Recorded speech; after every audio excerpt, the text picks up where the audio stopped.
I was probably an unusual child that has grown up to be an unusual adult. Number one, because we were half Hindu and half Protestant, there was no place for us, basically. So the Jewish school in Rathgar, Stratford College, took us. So I didn't know I wasn't Jewish until I was 7, which was kind of a shock when I found out I wasn't.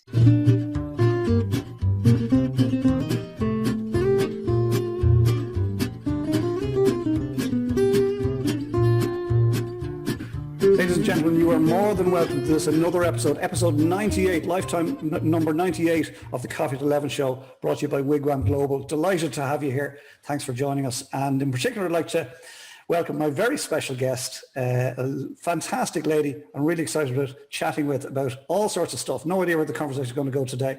And it's Nadia Ramoutar. Nadia, please pop in and say hello. Cheers us with your coffee mug. Cheers. Thanks so much for the invitation. I'm delighted to be here. Oh, my pleasure. Stay where you are there for 2 seconds now. I just introduce you to the audience. Lots of people that know you that have joined us for the first time. You're very welcome to our humble little cafe. And of course, all of the regulars are here to hear your amazing story. So let me just tell you a little bit about Nadia. Nadia Ramoutar.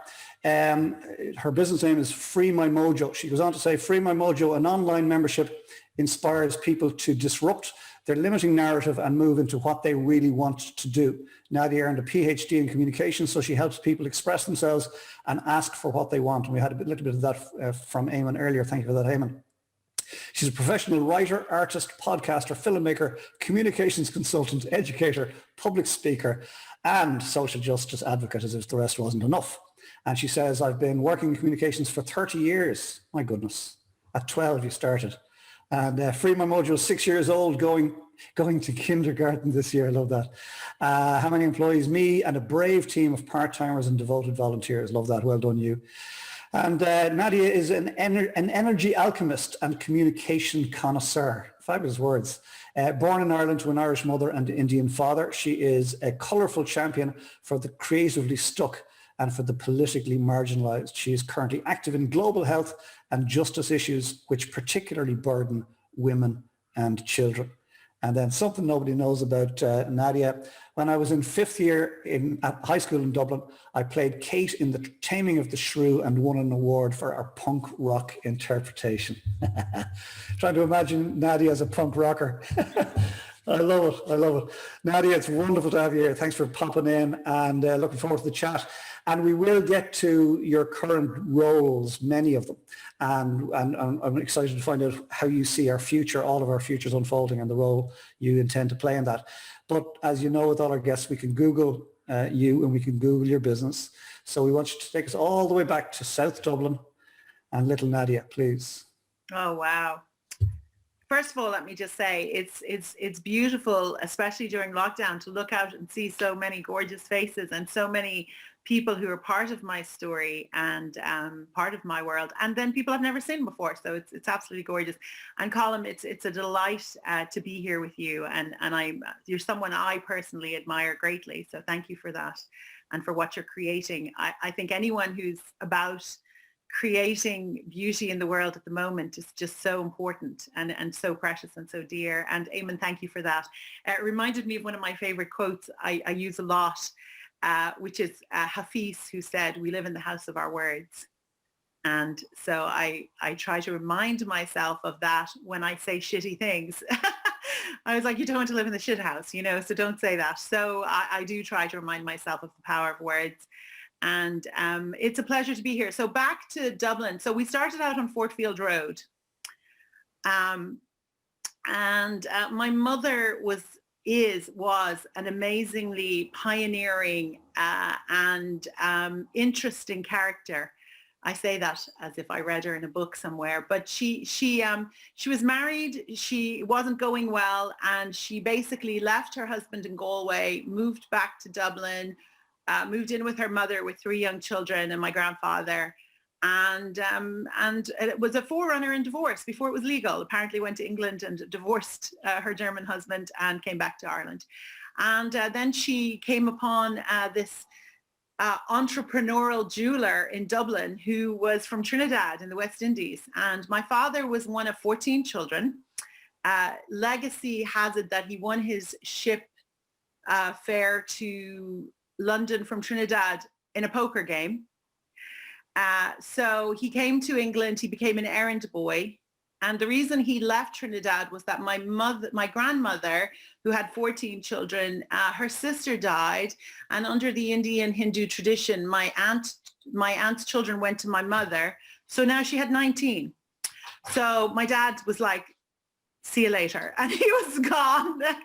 And at the time, Trinidad was part of the Commonwealth, so he was able to go to England. So he went to London. He became an errand boy, became an apprentice. Then he became a jeweler, came to Ireland. Some of you who've been around a while would remember the Bombay Grill in Richmond Street, which was my father's Indian restaurant. And before that, he had something called Snappy Snacks, which was the first Indian restaurant in Dublin that apparently opened at midnight and sold curry sauce and chips out a window. And my uncle, one of my uncles who's in Skerries, always tells me these amazing stories, of my dad's entrepreneurial years. And so my mother had a boutique in Richmond Street called Eve Marie. That was named after my sister. And so they were very entrepreneurial, very unusual family. And then in their wisdom, they decided to have more children. And so I would be the second youngest. So collectively, I have 6 brothers and sisters. And I was one of the younger ones, probably frequently told I was oversensitive. Mind you, I would say the others were fairly insensitive, but that would just be my assessment of the situation. So I learned to fend for myself at an early age. I was very fortunate that my dad was an incredibly successful businessman who was incredibly generous and was incredibly affectionate. And there's some women on here who are in my mastermind group, and I'm always telling them about how great my dad was.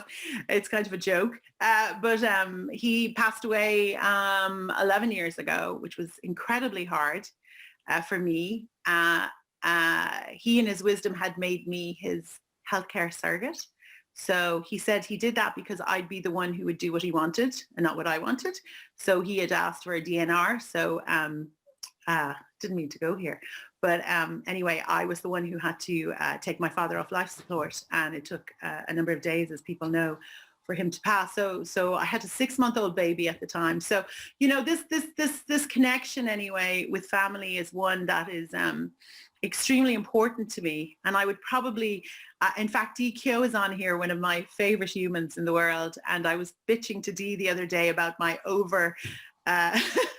my overly responsible nature for doing too much for people that are in my family. So it goes on. They trained me very well, Colin. They trained me very well. So I would say I was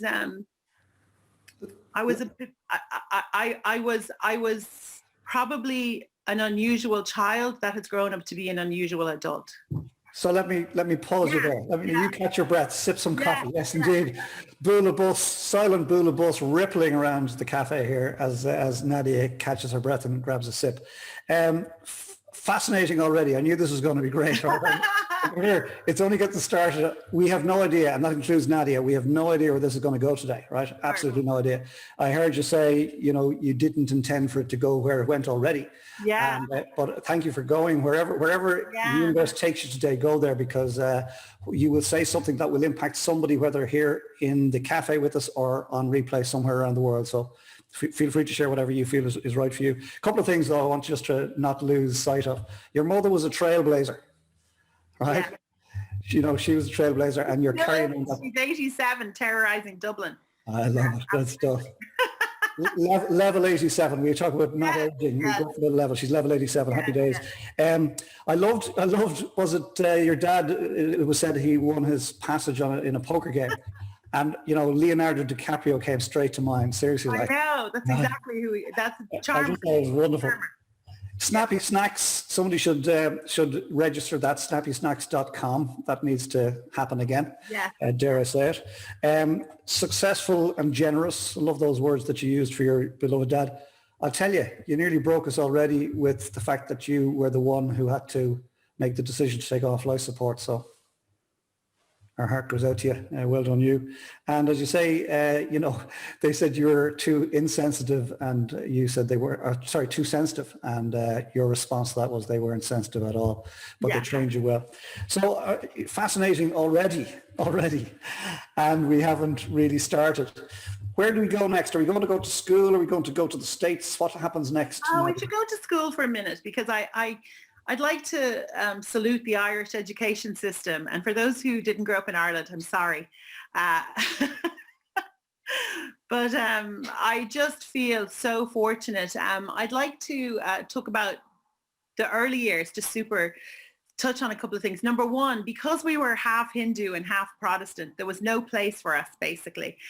So the Jewish school in Rathgar, Stratford College, took us. So I didn't know I wasn't Jewish until I was 7, which was kind of a shock when I found out I wasn't. But anyway, we ended up going to Zion National School in Rathgar, and I was very fortunate in that it was a very small national school, but incredible teachers, like amazing teachers. Like, I have such an affection for teachers. And I was very fortunate that when I was 9, and I have to be careful, she might be on here, I got flagged as having trouble, and I was diagnosed with dyslexia. And I literally remember my mother saying to someone, well, she's not very smart, but at least she's pretty.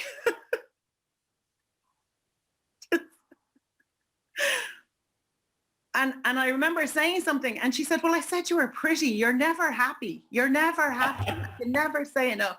So anyway, a huge shout out. And Mrs. Nevin, Emily Nevin, was my teacher and now my Facebook friend, and just a champion for special needs education in the 70s. I mean, just phenomenal. Like, the woman turned my life around, and I am forever indebted to her for teaching me how to read. And I'm a phenomenal reader now, and it's changed my world. And I was fairly written off, I think, until Emily Nevin found me. And so she and I are still Facebook friends, and I still update her about things. And I'm so touched by the education I got there. And then I went on across the street to high school, and a big, huge shout out to Jimmy Ryan, my English teacher, who just insisted I be a writer. And then to John Hickey, my math teacher, who kept saying to me, Miss Ramoutar, you are much smarter than you pretend to be. Now stop it. And so anyway, huge shout out to the educators who refused. Let me come in there, and if maybe the team there have a look out for Emily Nevin. If she happens to come into the cafe, we'll invite her in for a comment. But come here, you're speaking my language here. I talked lots about 100-year work. I did a blog earlier in the year asking people if they got goals set for 2121 and put in brackets, not a typo, because I believe everything that we do is going to have an impact for generations. And those 3 teachers that you mentioned, and the fact that you remember them by name, I just think that's very special in itself. Well, I'm still in touch with them. I'm very lucky. It's wonderful. Yeah. But you see, here's the point. Point is, they saw something in you, and they were big enough to step forth and challenge you.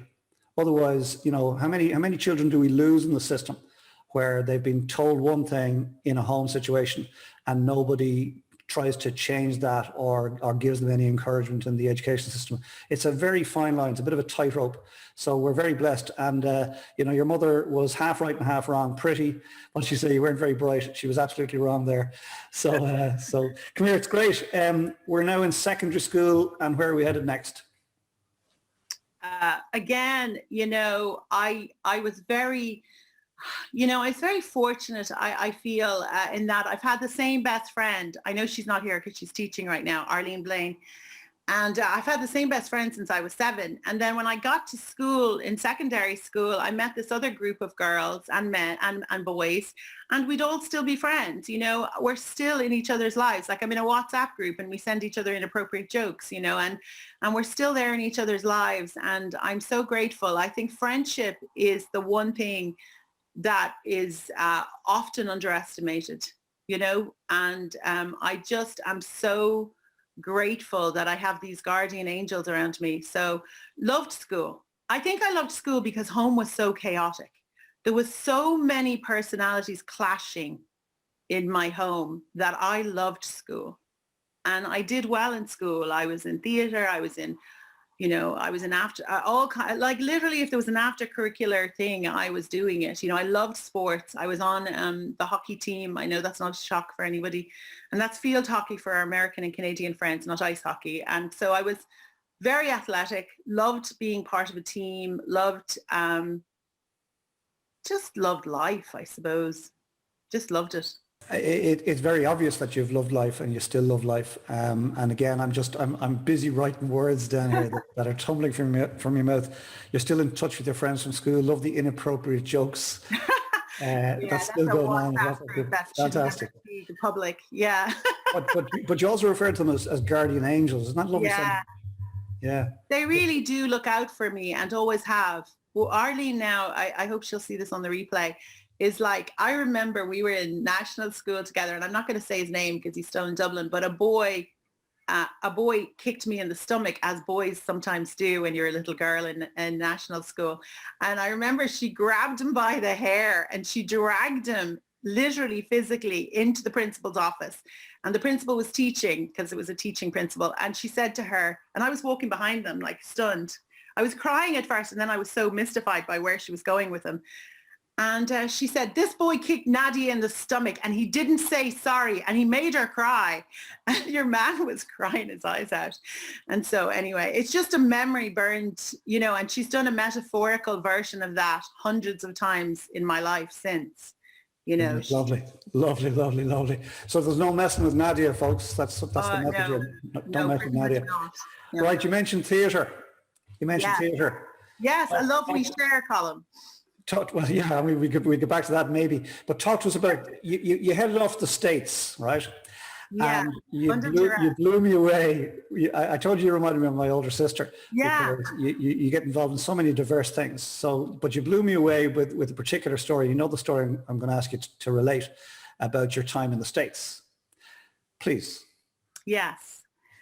Well, I'm very flattered to be compared to your sister, and thank you for that, because she sounds like an incredible person. I just did a course recently, a masterclass with Roxane Gay. I don't know how many of you know her. She wrote Bad Feminist, which I've been accused of being. But she's amazing woman. And she said, I refuse to be put in a box. I just won't. And I will be whatever I want to be. And, people get a bit, I'd be like, I'm not easily controlled, because I see manipulation usually fairly far in advance. So I will partipulate, which means I will participate in my own manipulation if it suits me. But I won't otherwise. So I think we have a mutual friend, Raymond Sexton, and probably one of the things that I shared with him was, I am the chooser of my own choices. And so if I'm living in something or I'm doing something, most likely I chose it. Now, sometimes we choose willingly and sometimes we choose unconsciously. So anyway, so Roxane Gay is a good name for anyone there who wants to check her out. She's fierce.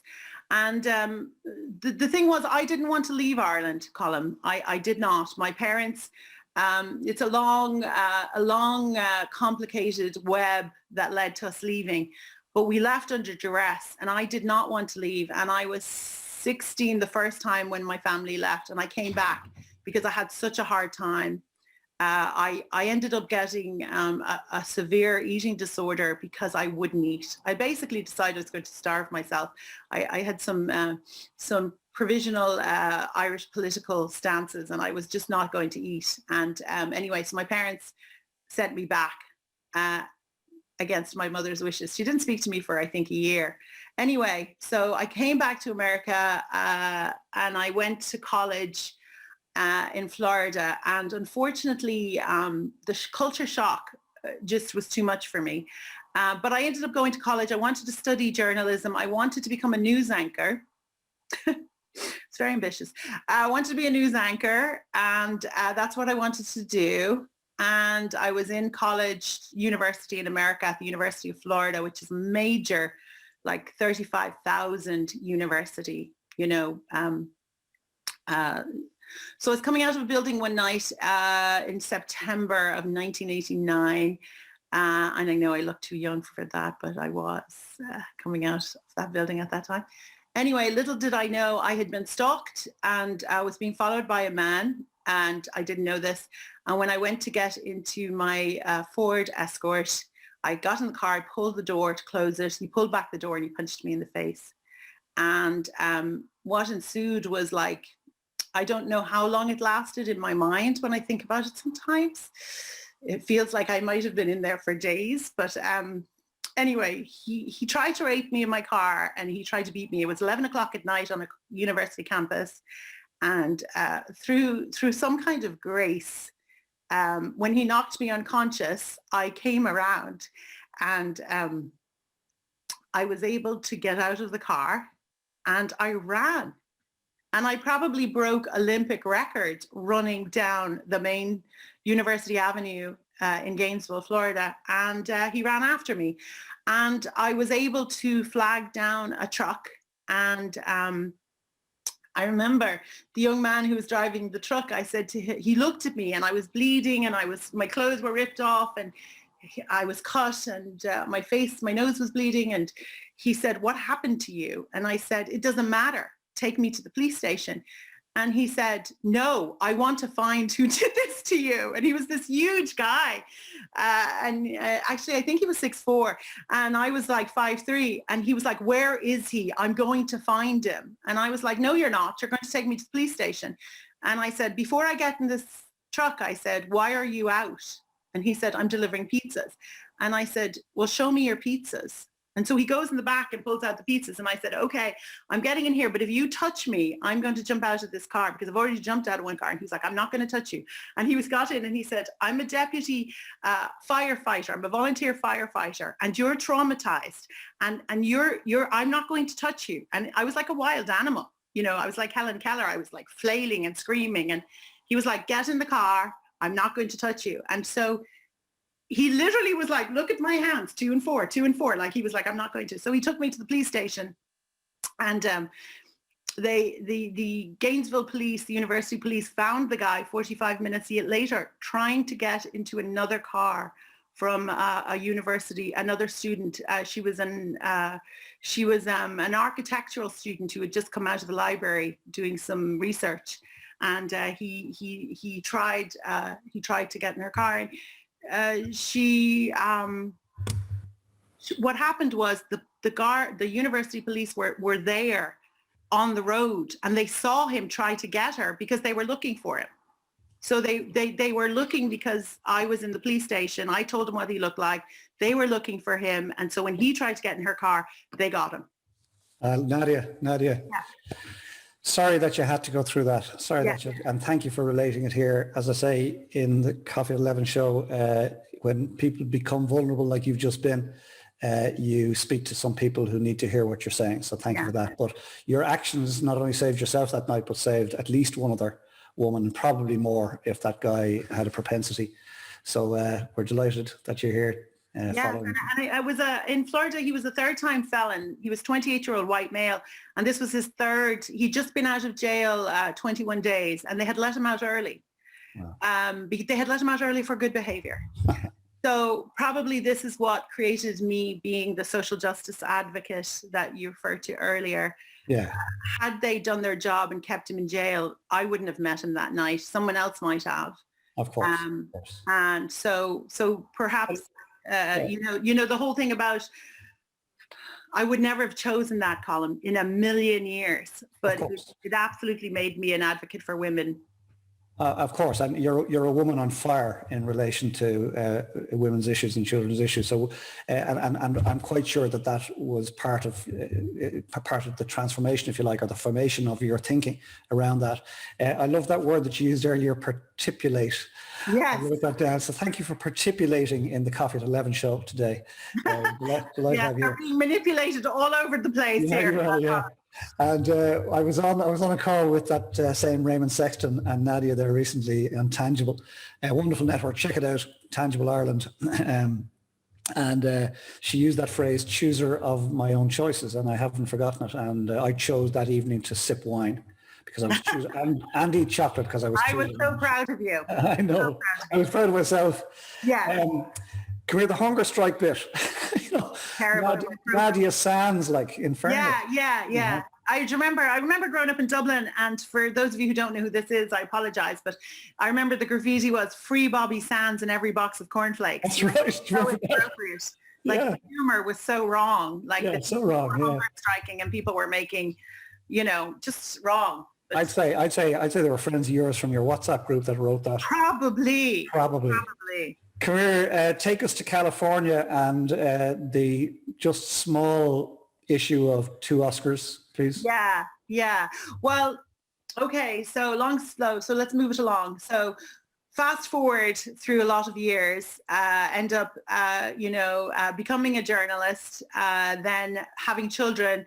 Journalism and children, not always, unless you're an absolute, unless you have the greatest nanny or partner in the world, it's just not a good match oftentimes for a lot of women to work in news and to have children at the same time, unless you don't like them very much. So it's hard going. It's just hard going. So I ended up making a career shift, and I became a college professor and decided to go back to college and get a PhD. And ironically went back to the same building I was attacked in. So came full circle, got a PhD from there. So righted that wrong, so to speak. Anyway, so the part that you're most interested in, Colin, was that I was teaching filmmaking.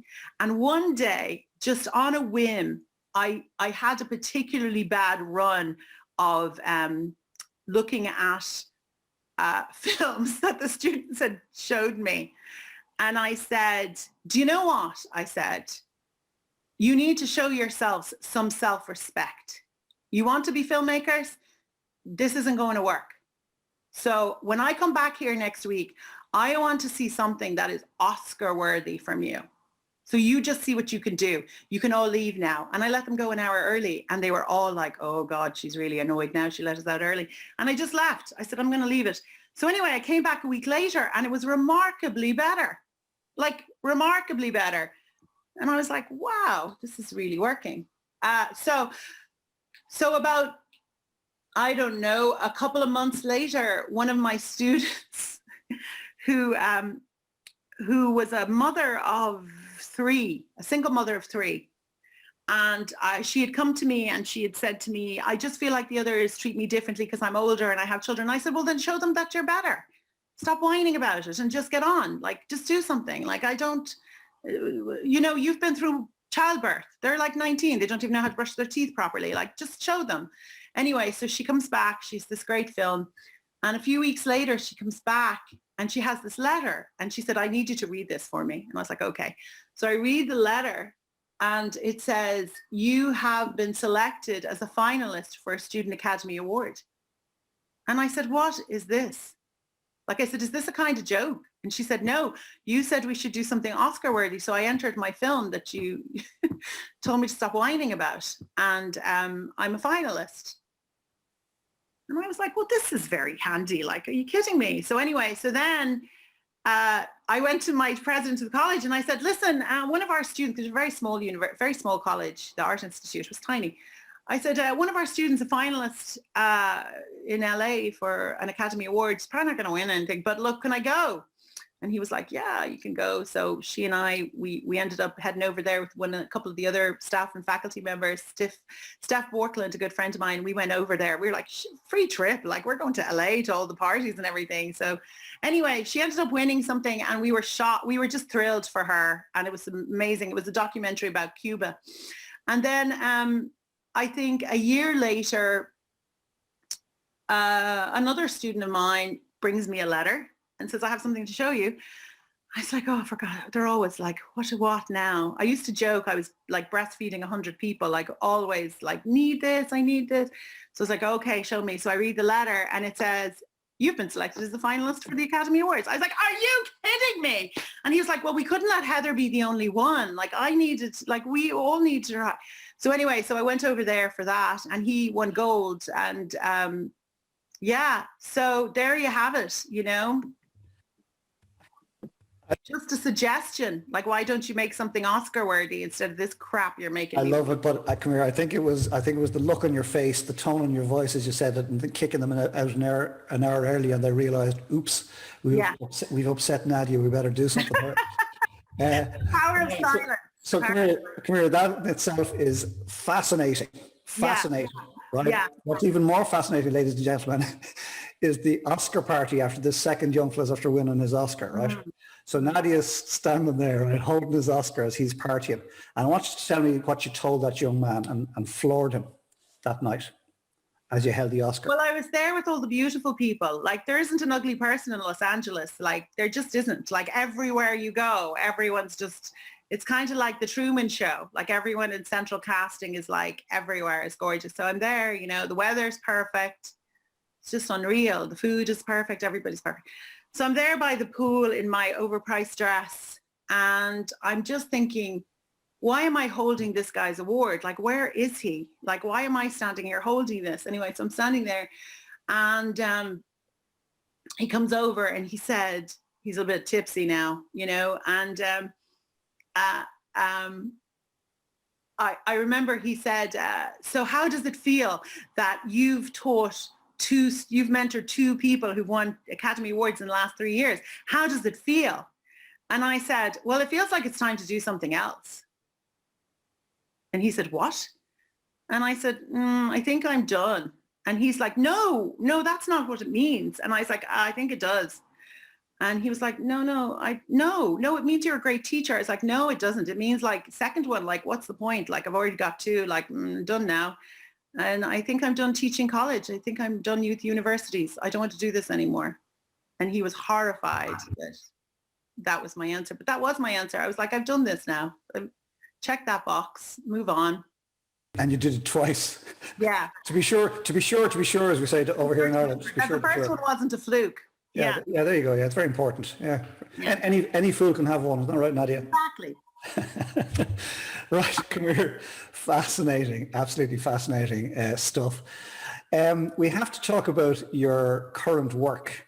But I thank you for allowing us weave that story. I mean, such a rich tapestry there. Yeah. Right? Everything and anything. And this is better than therapy, Colin. Thank you very much. Usually you have to pay people to get to tell these stories. So thank you. Oh, did Katrina not invoice you yet?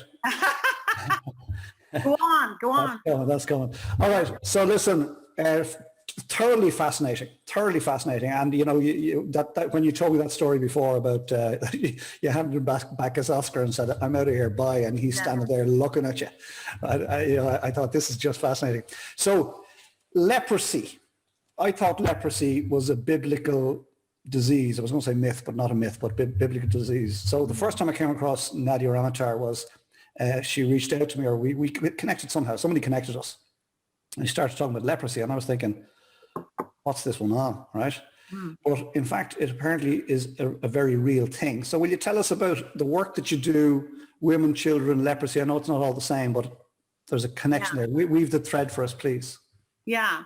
I suppose when I decided to come back to Ireland about 3 years ago from America, I was really ready to do something else than what I had done. And I suppose the beauty of aging, hopefully, is that going up the levels, as you like to call them, Colin, as you go up the levels, the ego hopefully declines. So as you become a bigger person, hopefully your ego checks itself. So I just really literally prayed that I would be directed to do work that had meaning, and feed my family at the same time would be nice. As my father said, my children have a really bad habit. They like to eat. So it's very difficult really to be, you know, a good person necessarily, or to do meaningful work, and to also have to keep the lovely lights on that we all enjoy so much, and the heating on, and the food, you know, the healthy food, you know, to fuel the body and all that stuff. So I really just wanted to find, and I think one of my phrases, you know, I quote a lot, you love, which is the Rumi one, that which you are seeking is seeking you. And so I just really was like, you know, use me, like use me to do something useful. Like I just want to be useful in some kind of way. So anyway, a friend of mine rocks up, Ken Gibson, one of my friends from school, known him since I was 11, and says, listen, I'm working on this thing about leprosy. Could you do a video for me? Could you do a documentary for me? And I thought, leprosy, like biblically, like what are you talking about? Like you're going to do one like on Jesus and leprosy, or what are you doing? Like I didn't even have a clue. So when I started to find out that millions of people had it still, and that there was a cure that was found at Trinity College in Dublin, I was a bit annoyed, because I was like, wait a minute, the cure for leprosy was found in the 80s in Dublin, and yet millions of people have it. Like what is going on? Now this was pre-COVID, right? So I just really learned a lot from doing that documentary about the injustice of poverty in the world and the injustice in global health in the world. And then I also learned about how leprosy impacts people from a mental health perspective, and also gender and global health, how girls are particularly badly treated in the world, like horrifically so. So I ended up working with the Leprosy Mission and working on the eradication program to eradicate leprosy. And then that moved me into my latest thing, which is I'm now working with the Medical Missions of Mary, which is an amazing organization of over 300 professional doctors, nurses, midwives, nuns, amazing conglomerate of people who are fighting and putting in hospitals in 12 countries in the world, in the poorest of the poor, putting in clinics, and also working to end sex trafficking, putting in water, improving ecology. And these people are unbelievably brave. One of my favorites is Anne Carr, who is, by the way, Bono's favorite nun. And there's this great story about how Bono went and visited the hospital she was running. And she said, no one will know who he is. I'll just introduce him as my nephew. And she said, the RTE, of course, did a story about this, because Bono wrote a song about her, and he always invites her to her concerts and everything. And she's like, he's such a lovely boy. And she said, you know what I love, she said, is that Bono is such a complete person. And I said to myself, if Anne Carr thinks you are a complete person, you have arrived, because she's the most exceptional, amazing woman who is out there, you know, in the outs of beyonds of Africa, helping people and doing things. And I mean, there's just hundreds and hundreds of these people out there, you know, risking their lives, giving so much, doing so much, and have such humor and joy. So I suppose for me, Colin, I think maybe dying at 19 made me realize that this could end at any time. And to some degree, I feel like I was literally saved by the grace of God. So if there's something I can do to make life easier for another person, I will always pause for that. Do you know what, Nadia? Yes, thank you. Thank you, DQ started that, yeah. Took her hands away from her mouth to start that, because I think she's quite emotional, like as many of us are here. Words of wisdom all through your dialogue, Nadia, and I was just writing stuff here as you were talking. That another fabulous person that you remember by name, Anne Carr, and that's a great story about Bono being her nephew. I love that. It's on RTE, that story there, so one of your wizard people will find that story with Anne Carr and Bono, I'm sure, but it's a brilliant story. Wizards, go to work there, please. Listen, but I'll tell you what I wrote down. Hindu Protestant Jew working with the Medical Mission of Mary. Is that right? Yeah, when they interviewed me, they didn't ask me what religion I was, because I wasn't. No. But do you know what you are? You're a people person, and you used a phrase, the Rumi phrase, that which you are seeking is seeking you, and you put yourself out there, and whatever you said reminded me of the biblical phrase, which is here am I, send me. Yeah. Here am I, send me. And I'd like to think that there are many of us here in the cafe today, and many of us perhaps listen to the recording, are stepping into our own power, whatever our own power is, whatever our own mission in life is. Mine is different to yours is different to mine. Everybody here has a different one. Whatever the universe is asking you to do, you know, I'm proposing to us all, and Nadia is leading the charge here big time. She's way out in front, right? You know, say, here am I, send me, and see where it leads, because... and I don't think there is a front, because, you know, we all have good days and bad days. There's a couple of times this week, if you'd have seen me, it said she needs help. You know, we're all there, like, we're all there kind of unraveling and re-raveling, and it's a shrinking and progressing kind of dance, you know. And the one thing I remember many years ago, and anyone here may recall like this kind of feeling, was I remember reading the idea that I was God's beloved, and I remember literally thinking to myself, I think he could do better. Like, I think he could do better. And it was a horrible thought to have about myself, but my for whatever reason, my self-worth wasn't where it needed to be, or wasn't fully intact. And, you know, the idea that I literally, you know, I had this beautiful mentor in America, and she was this incredible woman who was a minister, and she used to say that to me. She used to say that to me all the time, you're God's beloved. And I would always be like, why does she keep saying that? But I now, you know, I now believe the universe is conspiring for my good, and I have to just get out of my own way. Yeah, you have, and to turn up, and that's what you do, and you do it every day. And sometimes you turn up in great shape, and sometimes you turn up and you're not in great shape like sometimes the rest of us. You sleep in. Yeah, sometimes you sleep in, and that's allowed too. That's allowed too. Come here, thoroughly joyful conversation here in the cafe today. And but we have to move on. We could stay here for hours, but we have to move on. We have to get to most people's favorite part of the show in just a moment, and we go there. What can Shelley do? Like, we get there. Two quick questions, if you don't mind, before we go there. The first question is, what are you taking with you from COVID you're not letting go of? That we need one another.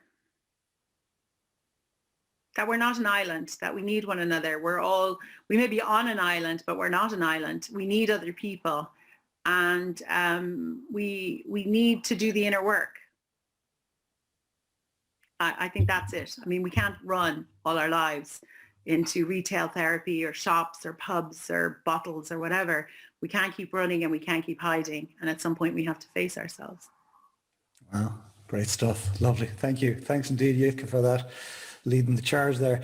And the second question, Nadia, is because you alluded to it there, we're not all in our best every day. And at times we're not all in our best during the day, right? But for those, and many are struggling, you know, this whole lockdown thing that we're all experiencing. Somebody said everybody's in the same boat, and we know that's not true. We're not all in the same boat. We're all in the same storm, but we're all in very different boats. Some of us are in, you know, luxury liners, and others are in leaky bathtubs, and that's my belief. So you meet somebody out there, or you're asked to give advice to somebody out there, somebody that you love that's struggling on any given day. What would you say to them? Go gently.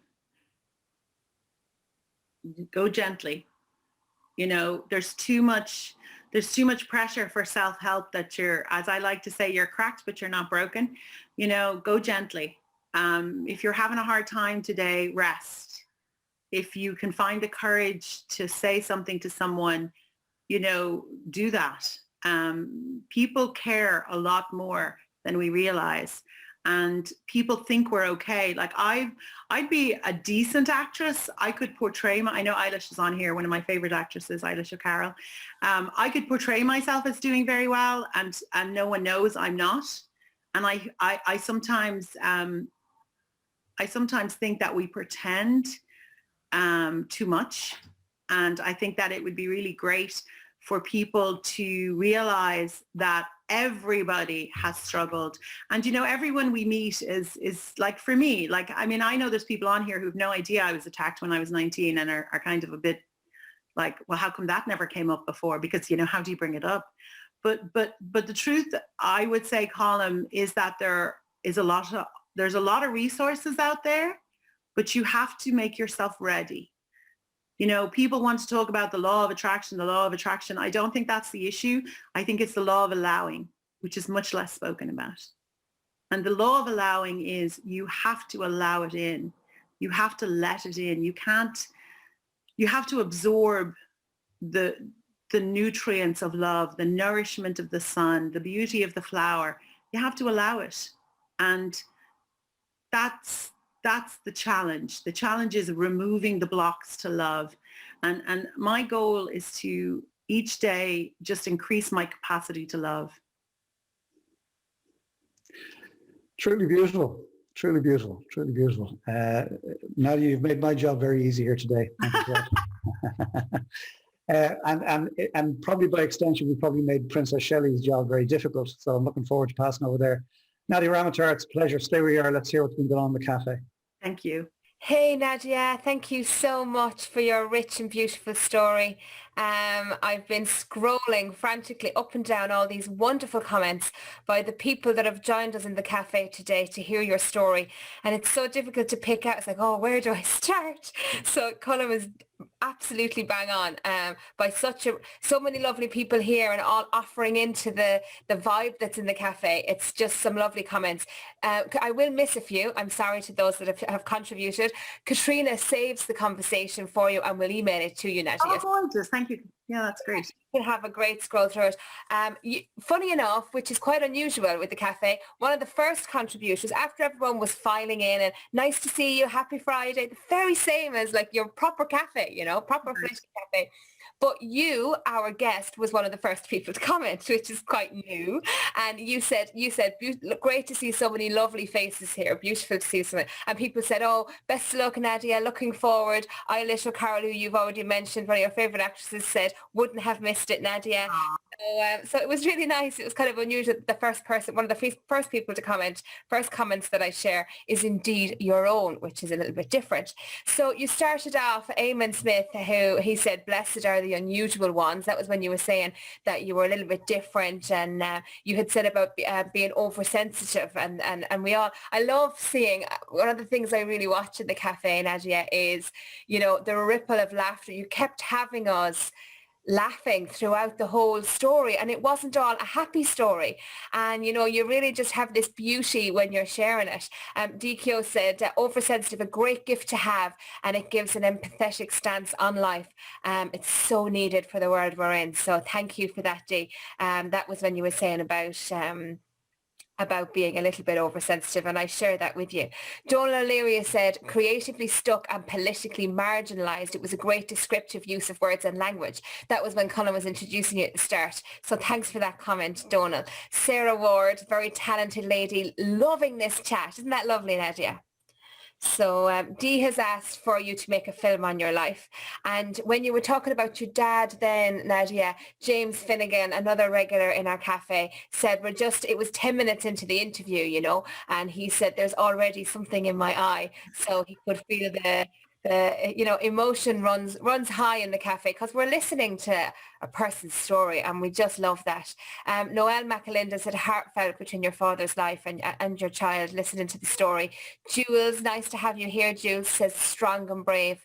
And Seamus, joining us from Cork, said, thanks, Nadia. We could learn so much from all the different religions and cultures. So thanks for that comment. That was when you were talking that. And again, I saw the laughter ripple through the cafe when you said you didn't know that you weren't due till you were 7, know. And I just look and see they're laughing again. So it's just we often say here in the cafe there's a book in everybody, but there definitely is. I'd love to read it in you, Nadia. Colette says you're a diamond, Nadia, an inspiration to us all. So yeah, Regina has just finished up there a course with Eamon, the Mind Me course, and she's flying high. Good morning to you all. Nadia, she loves your work. So Regina has joined us today in the cafe just to hear your story. So thank you that you're here. So Donal has said, again, this was the part that I just mentioned there, Nadia, I didn't know I wasn't a Jewish till I was 7. I was twice that age before I realised that I was white and Catholic. And there was a few people then, when he wrote that in, James said, brilliant, Donal. So yeah, just like a cafe, you and Colin were chatting, Nadia, and people are kind of listening in and having their own little conversations, and that's just what makes it so beautiful, And MK says to everyone, Nadia, I'm so glad that I know you, even just a short while, but you have changed my life and put me on my path of living to the full. You are definitely an inspiration to everyone who crosses your path and know you.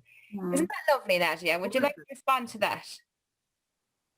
Well, it's a bit stunning, actually. It's just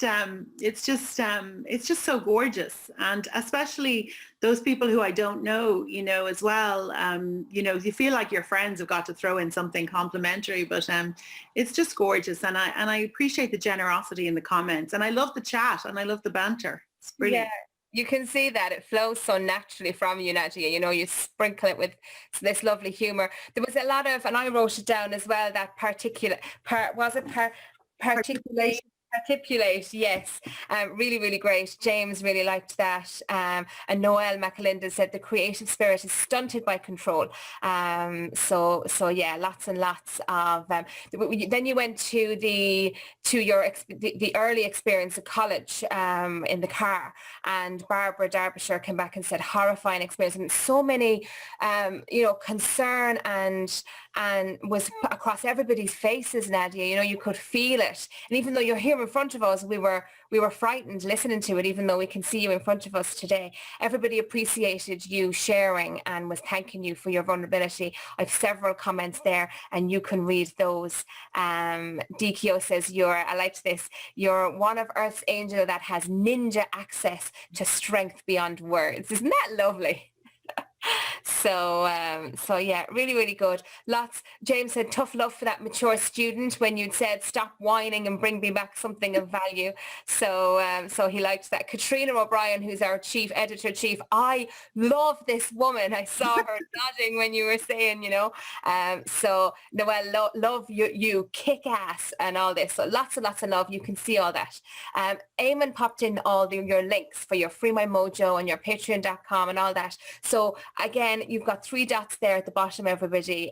You can save the chat for that. James was hoping you pushed the guy into the pool with the Oscar when you said that. No, do you know what? I think I'm done. So yeah. So Anne said, great storyteller. I don't want to miss any of the comments. They're just so great. Eilish says, what an incredible and inspirational woman you are. Thank you, Eilish O'Carroll, for that lovely comment. Dee says, Nadia has brought her heart, energy and her talents to our independent parents group in Kerry. Everyone has transformed and blossomed from Nadia's magic, and I can see lots and lots of applause going on there. And Jidka says, Nadia, our fairy, always there, ready to help. Love you. Will forever be grateful for you coming into my life. So a big shout out and thank you to Dee from that. So yeah. So I mean, come here. A love in abundance, Nadia, isn't there? There's so much love, it's all around us, we're swimming in a sea of it. And I think there's a lot of nonsense around, you have to be tough and you have to be vicious and you have to be cutthroat, you have to be this and that, and it's all shite, and it's just not true. But you do have to be open to love and strong, and I think this is the thing. There's things that happened in my life that made me strong that I didn't want, and for anyone today struggling with something really hard, it's making you strong. You don't want it. It's like those push-ups. No one wants them, the sit-ups. No one wants them either. But, you have to, your heart muscle has to be exercised, and we don't even know what we're capable of really until, like a diamond. Someone I think referred to diamonds, and my father being a jeweler, diamonds are formed under pressure. And that's kind of it, so I love, I'm just so moved. I mean, I'm happy crying here, and I'm so grateful. Thank you all so much for your generosity of spirit. No problem at all. Thank you, Nadia. Thank you. And lots of happy tears get shed here in the cafe. So Kathy Mara over across the Atlantic Ocean in New Hampshire, I saw her have a little chuckle when you said there's no ugly people in LA, and she was laughing away. And she said, thanks for sharing your amazing story with us. She's so inspired by us. So thanks for that comment. I can't afford one question before I hand back over to Colm O'Brien. If you'd like to wave or do a happy dance for me, and I can invite you in. There are 2 pages of you, so I'm kind of straddling the 2, if you forgive the term. So if anybody does want to raise their hand with a question, I can ask you to unmute your microphone and you can ask Nadia direct. 3, 2, 1. I wanted to jump in and ask you a question. So now that we've got a little bit of extra time, that you've kind of slowed down, obviously, listening to you. You're kind of coming to a full stop. What's next? I did slow down, did I? No, I'm kidding. It's my attempt at humor, right? I was just laughing. I was going to say that's what they call in America a California stop. When you roll through the stop sign, you slow Yes, yeah. go through it. And I got accused of that one time by a police officer, that I had done a California stop, and he was going to give me a ticket. I didn't get it, but he was trying anyway. So Eilish, you're so funny. You know what? I think, what is it? There's a lot of physics, and I know Colin had mentioned his sister is very into quantum physics, and there's a lot of physics to energy. And we didn't even talk about it, Colin, did we? But the mojo thing is basically a body in motion stays in motion. So, you know, this is the thing. And as some of the senior nuns I work with say, we don't retire with an eye, we put new tires on it, you know? Like we retire as in that's gorgeous. That really is, yeah. That is gorgeous. Nadia, I have refired. I retired from my job and I call it refirement. I've become up to now the third year, and I have never felt as fulfilled. And I've changed the word from success in life to fulfillment, because there's something about what you've said as well that reinforces that to live a life with purpose and passion, you have fulfillment as opposed to success. Yeah. You know, so I'm refired and I'm refueled and repurposed and all of that. But you have no idea what I'm going to be when I grow up yet. You know, but growing up is optional. You know, Blessed be the children. Yeah, absolutely. I think it's overrated. Love it. You know, I think that actually, Colin, when you asked me about the little girl, you know, I like to visit her. And I've actually got one of my sisters made me a handmade doll that has Nadia embroidered on her knickers. But it's this reminder to be childlike. You know, I think one of the dangers of being grossly overeducated as I am is that I took myself too seriously. And levity would be something now that is very important to me in my work. Like I'll say to people a lot of times, oh, look at my family. Someone just threw this doll in here at me. There she is. My sister Jean, who's incredible. Thank you for that. It just came through the door and like lobbed at me because I said it. They were listening in the other room, I guess. It's like the Muppet Show over here. Honest to God, it's just like mad. Anyway, no, but to allow that child to play. A lot of us got robbed of childhoods. You know, a lot of us didn't have childhoods, and to go back and to put your wellies on and jump in puddles and to, you know, to have fun and to like I say to people all the time, people hire me as a coach, and some of you are on here, God bless you. Where's the fun in that? Like I say all the time, they'll be like, well, this is happening and this is happening and this is happening and this is happening. And I'll be like, well, where's the fun in that? Like, that's no fun. Like, you know, and if it's no fun, it's an indication that it doesn't function. Like I always think you got to put the fun in function, you know, like it doesn't work because it isn't any fun. And that's why it's not working, because there's no fun fueling it. So I just think retirement was for factory workers. You know, they worked and risked themselves. And, you know, for the rest of us, if there's breath in our body, you know, to be meaningful and to contribute, I'd say a lot of mine, Noelle, is about being a contributor. What can I contribute is really what I want to know. Like, how can I contribute? What can I contribute? And the joy in doing that, I mean, you can see it and it's palpable. And I think you do, when you get out of your own way and get out of yourself, you know, I just think it's very powerful, very, very powerful. Well, you know, we are powerful beyond measure. And a lot of us are powerful in blocking stuff and in ruining things. And we're powerful at just putting blocks because, you know, we're as afraid of being successful as we are failing.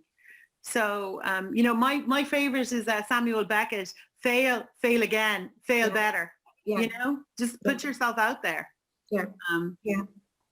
And, you know, like Eilish was saying about comedy is a risk, you know, and I know like today, especially, I use comedy as a way to deflect everybody just bawling their eyes out. Like, you know, it's a way to balance the equation of emotion in the fact that life can really wreck you.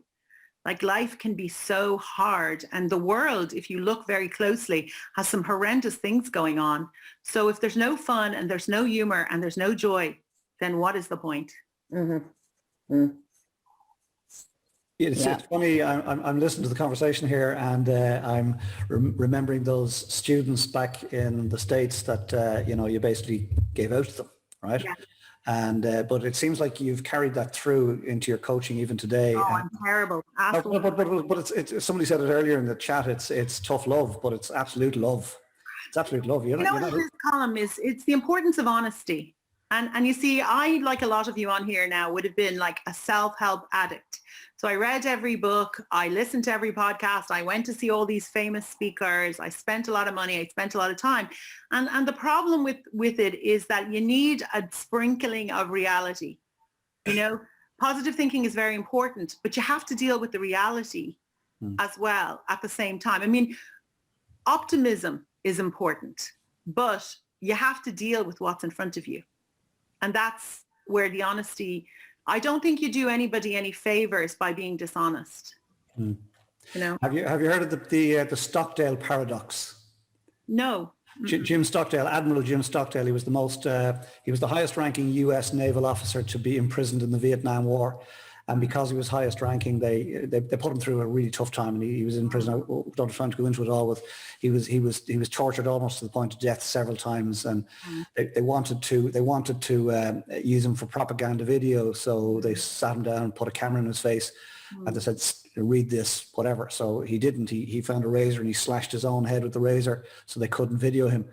And they said, no problem, sit down there. And they put a hat over the scars, right? And he said, no way. And he picked up the stool, and he beat his own face to a pulp, so they couldn't video him. So this guy was tough out. But anyway, I read about him, and he used this phrase, never lose faith that you will prevail in the end while simultaneously confronting the most brutal facts of your current reality. And the reason I say it here is just based on what you said there, because he was asked, it's in a book called Good to Great by a fellow called Jim Collins. He was asked who didn't survive that war.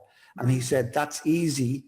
The optimists didn't survive the war. And I thought, that makes no sense. Surely the optimists are the ones who would be best placed. And he said, no, the optimists were the ones who said, do you know what, Jim, it's bad here, but the Marines will be here to save us by Christmas. And of course, the Marines weren't there to save them, and they were still in prison. Don't worry, Jim, they'll be here by Easter. They weren't there by Easter. Don't worry, Jim, they'll be here by summer. They weren't there by summer. They'll be here by Thanksgiving. They weren't here by Thanksgiving. And, he said, Christmas came and went, Christmas came and went, Christmas came and went.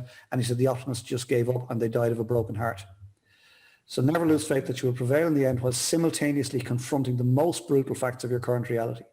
Yeah. And I just think that's... I love that. And I had a good friend who would be an entrepreneur who I know, and I don't want to say much in case some of you probably know him, but I remember talking to him one day, and he told me that he was millions in debt, millions. And he said, my wife doesn't know, no one knows. And I said, well, why are you telling me? And he said, well, I have to start being honest with someone. And I said, all right. And I gave him the bit of the Nadia. And 2 years later, he was completely out of debt. He was completely back on his feet. And I said to him, all right, Houdini, how did you do that? Like, how did that happen? In 2 years that you pulled yourself out of that. And he said, every day after we spoke, he said, I got up and I said to myself, I am the solution to all my problems, and I'm going to work at this until I solve this. And I said, wow, like I was like blown away by the power of that conviction and honesty. I am the solution to my problems, and I am the creator of my problems, And what I often say to people is, what is it that you want? And then they tell me something, and I say, well, what will that make you feel? And they say, it'll make me feel like this. And I say, so why don't you feel like that now? Do you know, like, what do you want? I want an Oscar. How will an Oscar make you feel? Will it make me feel accomplished? And how else? It'll make me feel loved. Okay, it'll make me feel valued. Yeah. Well, how about you go ahead and feel like that now? And then they're like, where can you find that feeling right now? Yeah. Go where ahead. Can you find that feeling? Where is it? Yeah. Because you see, we're constantly looking outside of ourselves for validation, and we just need it. Like, we just need it from ourselves. We just need to be stopping so stingy. There you go, James. I'd like to thank the Academy. I actually remember sitting in the audience, and Drew Brown, who won the Oscar, my student, he got up and he's holding the thing, and he says, I'd like to thank the Academy. I'd like to thank Nadia Ramoutar, my mentor. And I said, my name was right next to Academy. I was so excited. I was like, And I was videoing it on my phone, and you hear this. Some of the regulars in the cafe will know that I shared one of my bucket list goals, which is to win an Oscar. And so this has been rattling around for some time now, and it won't be for acting or anything like that. But I have the plot worked out. It's a formula, right? And I've been working on this formula for years now. And who lands into my orbit? Only Nadia, right? So she rolls in and says, and yeah, I coach two people, two students to win Oscars. And I'm thinking, seriously, we need to talk. Success leaves clues. And that has led to several conversations since. By the way, Nadia, we need to follow up on those conversations with the boys. Is that okay? Yeah? And you know what? The thing about it is if you're going to make a film, why not make it award quality? Like it's exactly what I said. It's like if you're going to make a meal, why wouldn't you make something delicious and healthy and gorgeous? Like, why are you feeding yourself shit? And I think this is the thing for any of us is like, it takes as much effort, Colin, for us to make a bad film as to make an award-winning film. You know, it's the same amount of work. Oscar-worthy. The part I didn't tell about this earlier was that, because I knew we were time sensitive, but the first woman who won, Heather Berkey, there was a situation between Heather and I before I knew she was going to apply for an Oscar, where she showed me something on her film, and I said to her, what you need to do is 1, 2, and 3, right? And I said, and she said, yeah, well, I'm not going to. And I said, what did you just say? And she said, well, I'm not doing it. And I said, okay. And she goes, why are you always pushing me? And I said, what do you mean? And she said, you're just pushing me. And I said, what, to make a better film? And she's like, yeah, you're just pushing me to make a better film. And I'm tired of it. And I don't need it. And I didn't ask you. And you can go fuck yourself. And she slammed her books down, walked out of the room, slammed the door and left. And everybody was like, there was like 15 people in the room and their eyes were massive. And then I was like, so does anyone else want to show me their film? And they were all like, oh my God.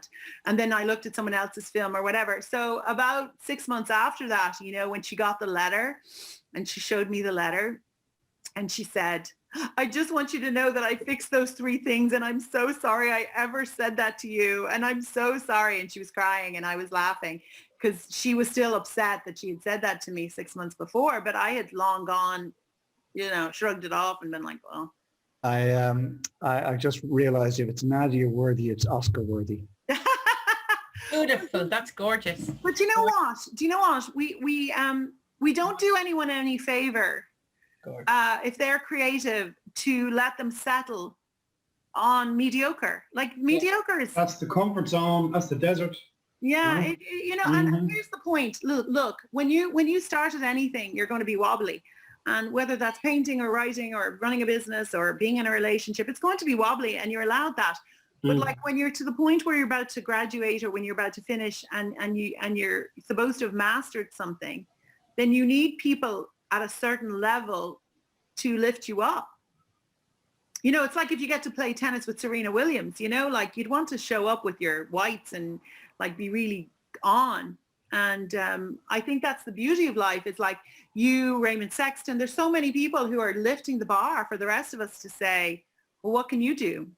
Sorry. When you're talking about Raymond Sexton and Colin and all that, I agree. But I think everyone here is a Raymond Sexton and a Colin O'Brien and a Nadia and a Katrina and that. And I'll tell you why. Because I don't know, I'll tell you.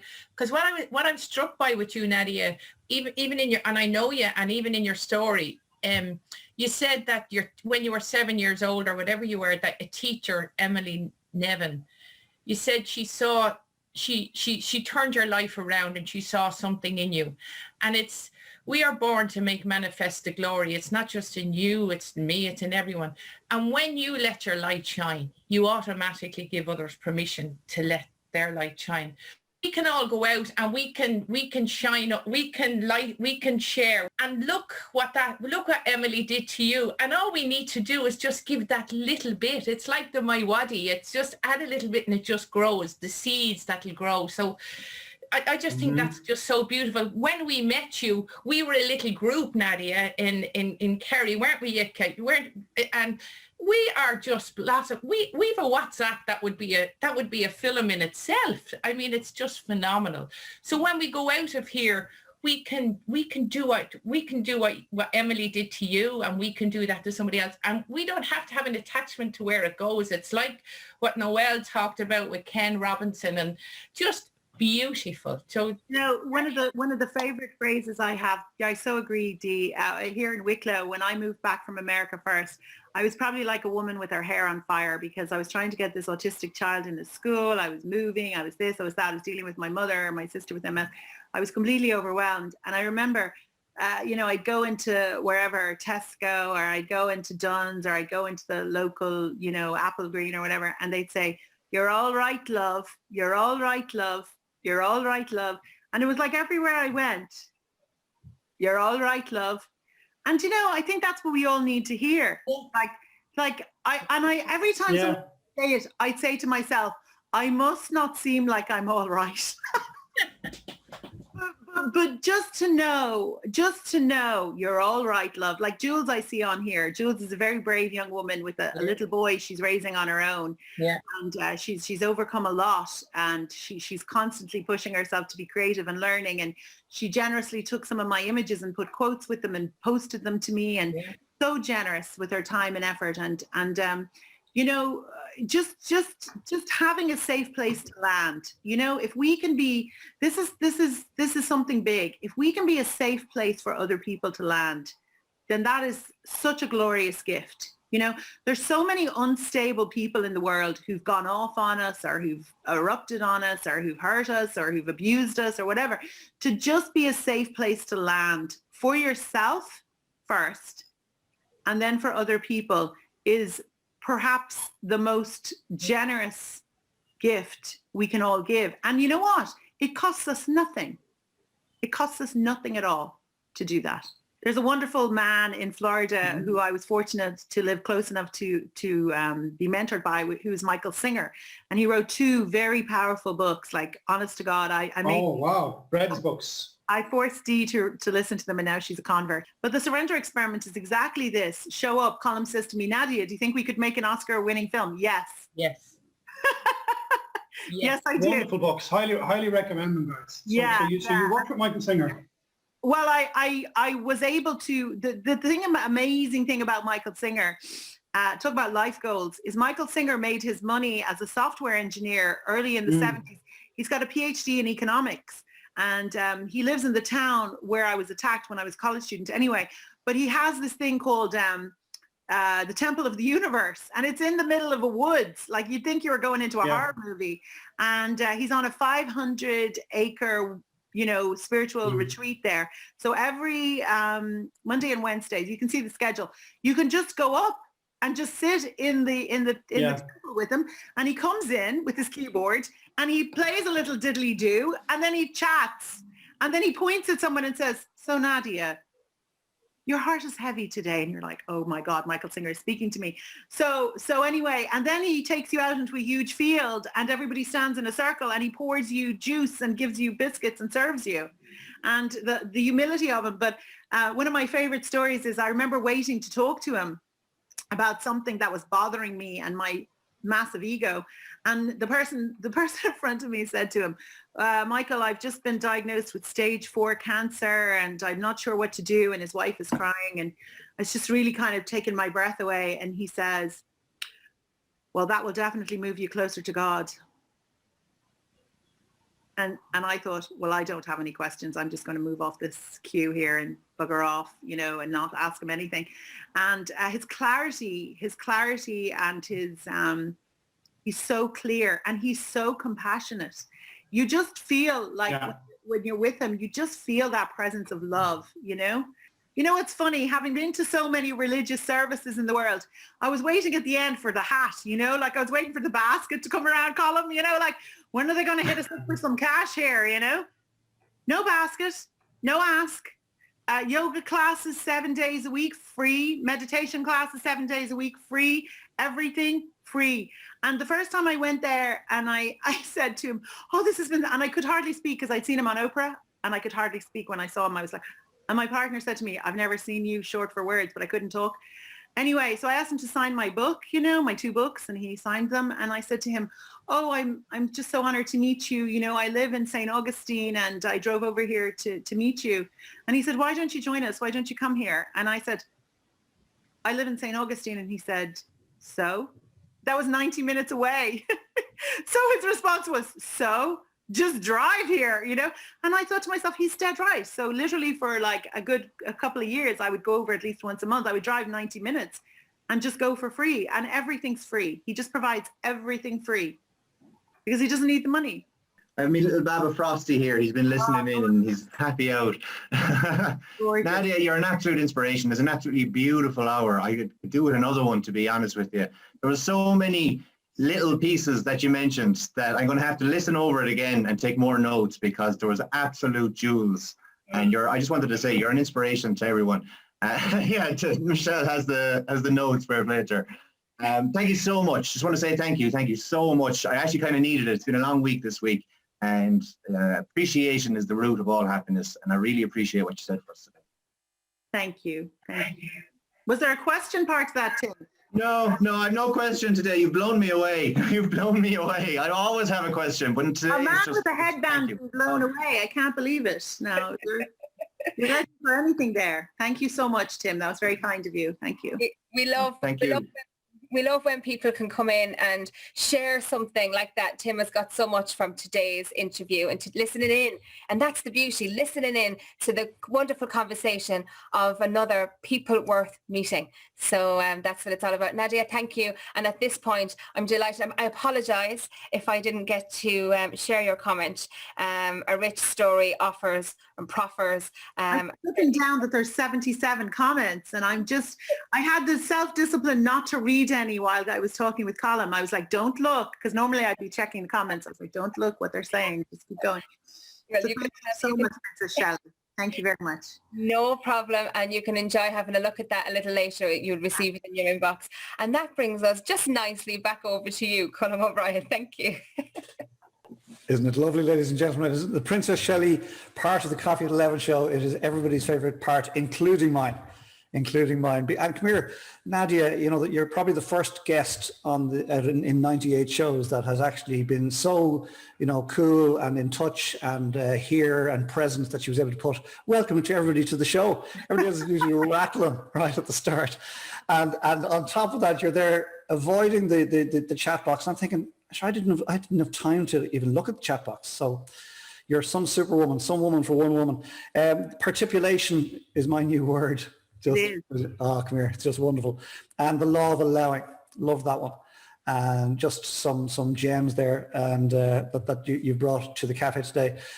Beautiful, rich conversation. Thank you for taking the time out and being here and sharing so openly and telling your story. And it will impact everybody. You know, Tim Kelly to be sort of dumbfounded takes a lot. And so he's just blown away there by what's been shared here today. So thank you on behalf of all of us for being here. And I just quickly wanted to say, I just recently, like as in the last few days, began a Patreon account. And what I'm doing there is I've decided to move a lot of my content off of social media because I just am tired of little horrible trolls. So I'm going to be doing a lot of original content on the Patreon membership. It starts at €5 a month. But I'd love to see some of you there. It literally just started, like I think I've one person. But I'm very excited about being able to have more of these intimate conversations with people who care and who really want to do the work of making the world better and just put the nonsense aside, you know? Wonderful. I got from that you'd like people to check out your Patreon account. That would be fabulous. And thank you, Colin, for that very suave entree to... But Eamon Smith, one of our wizards there, has actually gone and found your Patreon link. And it's in there, ladies and gentlemen, in the chat. So click on it now. And then for a $5, you get all this wonderful wisdom and more. We only scratched the surface here. Come here, Nadia. It's been an absolute pleasure having you here in the cafe today. A fabulous way to end our week and start our weekend. So thank you for that. Let me just thank a few people before I let you all go. Actually, I see Helen Colfer in the room. Helen's our guest next week, ladies and gentlemen. Please, if you haven't been to the cafe before, you've got a flavour for it. Come back next week. Episode 99, we've got Helen Colfer. And Helen is the most amazing artist. And I'm a huge fan of her, in particular her statues. I'll say it all wrong, right? Her ceramic work, stunningly beautiful, with story that's deep behind it. So come back next week, and then episode 100, 2 weeks from now, we'll finish season 3, and we're finishing episode 100 with a beautiful interview. I just want to put it out there now. A 10-year-old boy who's Down syndrome. His name is Padraig, and he's coming in with his dad, Brian. And Padraig does this Monday motivation every Monday on LinkedIn.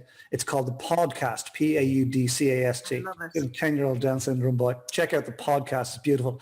And I'm so delighted that they've agreed to come on. They were interviewed on RTE News recently. And their next step towards Oprah D is coming on the Coffee at 11 show. So they'll be with us in 2 weeks' time. But Helen Call for next week. Let me thank Princess Shelley, big heart emoji for Princess Shelley for being here today as producer of the show. What she hasn't told you is that her husband Danny, her fabulous husband Danny, went in for and had open heart surgery on Tuesday of this week, and he's doing fine. But she's been on tenterhooks all week. So yeah, prayers and good wishes there, Shell. And he's coming out next Tuesday. We're looking forward for that to happen for you, Shell.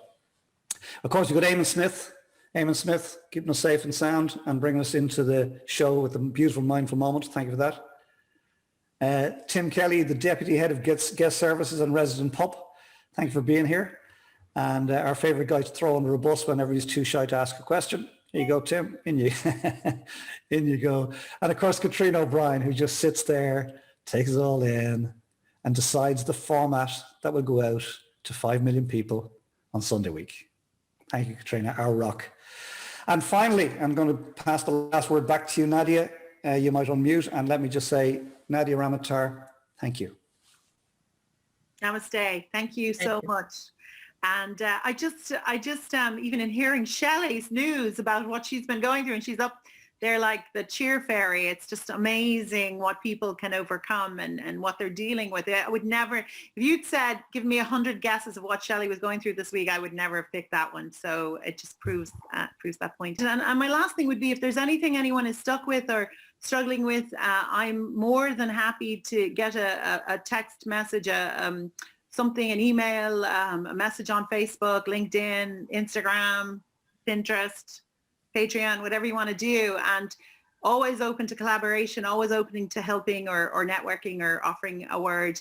So I'd be more than happy to hear about you. And to everyone on here who's been on the journey, there's a number of people on here from the independent parent group in Kerry who have the utmost respect for and love and adoration. It's tough, strong, gorgeous women doing tough things, and many, many, many beautiful writers and artists and painters and people on here who are my friends. And I just want to thank you all. Don't have the time to do it by name, but just thank you so much. And just a quick shout out to my group here, my fabulous Wicklow collie, Luna, who's been very good for this entire time with her new toy. So I'm very grateful to her for behaving. And to my partner, Ryan, who is my IT guy and my barista and all that. And to my 2 children. My 12-year-old son, as some of you know, is on the autism spectrum. And so thank you to the Irish government for taking him back to school. I really appreciate that. And to my 24-year-old son, Devin, who's here as well. He's a talented young musician. So much appreciation to the home fires here. And thank you all for being here and for the flow of love. It's just deeply appreciated and received. So thank you so much.